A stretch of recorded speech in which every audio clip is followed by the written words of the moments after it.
咱看这诈骗有影是掠袂离，即马为着要来预防这诈骗的车手，民众若准领钱，就爱甲无仔甲喙暗拢甲摕落来啊！台南市政府甲银行是来合作，伫咧诈骗集团定定出现的这个 ATM 是来设 AI 的系统，拢总有70台。若准这五关拢砍掉咧，安尼画面就会随跳出警示，而且佫会甲警方连线主动犯罪。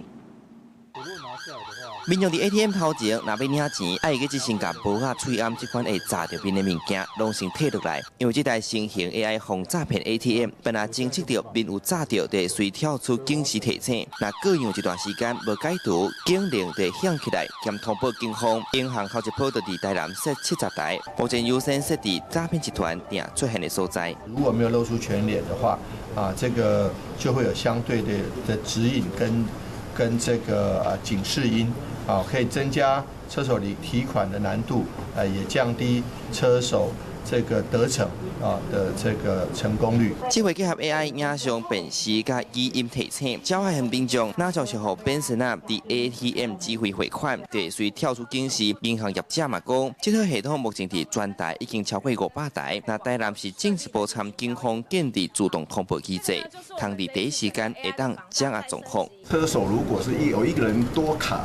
这种交易行为，甚至是在不应该的时间，根据这个持卡人他过去的交易记录里面，我们也会侦测出来。我想在都是需要延缓诈骗车手在提领的方便性。无论监管会也是台南地检署，拢认为这科技防诈骗的应用，唔来当加一种警告的机制，未来嘛通成做约车手行踪的重要依据。民众嘛真认同，这样比较安全，这样子对账户也比较自己的账户也比较有信心。